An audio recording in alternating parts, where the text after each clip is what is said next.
გვიანებით ამ ადგილზე ერთი გამორჩეული კაცი ცხოვრობდა. ეს იყო აჰმედ გოგოლაძე. ის ხარაგაულის ხარისხონების მუზეუმში მუშაობდა და თავის თავს ხარაგაულის მსახურს ეძახდა. აჰმედ გოგოლაძეს უდიდესი ღვაწლი მიუძღვის ხარაგაულის წინაშე. მარტო მისი გადაღებული ფოტოები დადგეს, რომლებიც უტყუარ მატიანად შემორჩა მე-20 საუკუნის შუა პერიოდის ხარაგაულის მოსაგონებლად. მრავალხილი ნიჭიერი ადამიანი, პოეტი, მწერალი, მკვლევარი, მშენებელი, მხატვარი და ზოგადად ხელოვანი. თუმცა უაღრესად თავმდაბალი და კეთილი სულის. მას ძალიან უყვარდა ბავშვები. მათთვის თურმე ტელევიზორს გადმოდგავდა ფანჯრიდან, რადგან იმ დროს ყველა სახლში არ ქონდა ეს ფუფუნება. ის არა მარტო ბავშვებისთვის აკეთებდა ამას, ასეთი შეკრებები საფეხბურთო მატჩების დროსაც იმართებოდა უფროსებს შორის.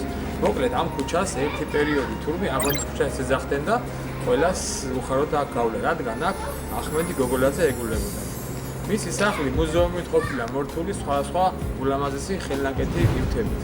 მისი სახელი ოქროსასვევებითაა ჩაწერილი ხარაგაულის ისტორიაში და მე ვფიქრობ, რომ უკრაინა იქნებოდა ხარაგაულში გაკეთებული მემორიალური დაფა აჰმედ გოგოლაძის მოსაგონებლად.